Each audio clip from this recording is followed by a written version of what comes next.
الحمدللہ رب العالمین والصلاة والسلام علی سید المرسلین اما بعد۔ ایک بھائی سوال کرتے ہیں کہ کیا بیوٹی پارلر کی کمائی حلال ہے؟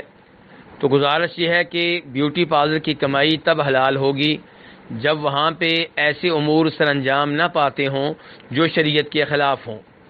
اگر وہاں پہ ایسے امور سر انجام پاتے ہیں جو شریعت کے خلاف ہیں تو اس شکل میں ایسے بیوٹی پارلر میں کام کرنا غلط ہوگا، اسے کرائے پہ دینا غلط ہوگا، اسے کرائے پہ لینا غلط ہوگا، اس کا مالک بننا بھی درست نہیں ہوگا۔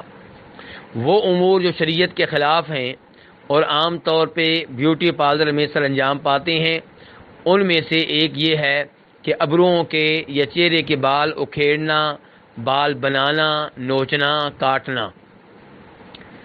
دوسرے نمبر پہ جسم پہ، چہرے پہ مصنوعی تل بنانا، ٹیٹو بنانا۔ تیسرے نمبر پہ بالوں میں دوسرے بال شامل کر لینا، وگ وغیرہ لگا لینا، اور اس کے ساتھ ساتھ میک اپ کے لیے ایسے سامان کا، ایسی چیزوں کا استعمال کرنا جن میں ایسا کیمیکل ہوتا ہے جو جسم کے لیے نقصان دہ ہوتا ہے۔ اور پھر وہاں پہ عام طور پہ عورتیں اپنے جسم کے اس حصے کو چھپانے کا اہتمام نہیں کرتیں جو دوسری عورتوں کے لیے دیکھنا جائز نہیں ہوتا، دوسرے مردوں کے لیے دیکھنا جائز نہیں ہوتا۔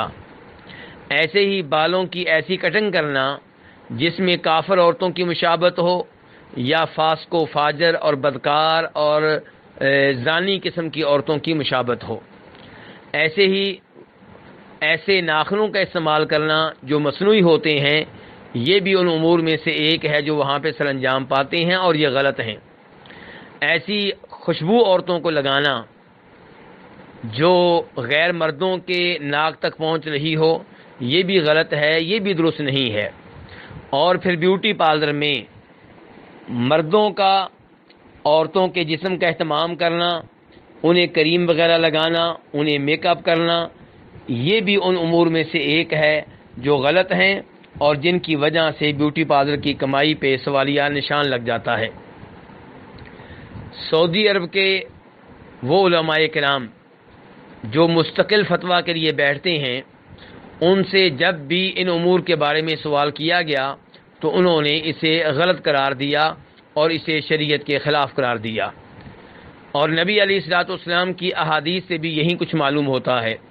چنانچہ امام بخاری، مسلم، ابو داؤد وغیرہ نبی علیہ الصلوۃ والسلام سے وہ حدیث روایت کرتے ہیں جس سے پتہ چلتا ہے کہ اللہ کی، اللہ کے رسول کی لعنت ہے ان عورتوں پہ جو اپنے جسم کے پہ ٹیٹو کے نشان بناتی ہیں، مصنوعی تل بناتی ہیں، اور ایسے ہی وہ عورتیں جو اپنے چہرے کے بال اکھیڑتی ہیں، نوچتی ہیں، ان پہ بھی لعنت آئی ہے۔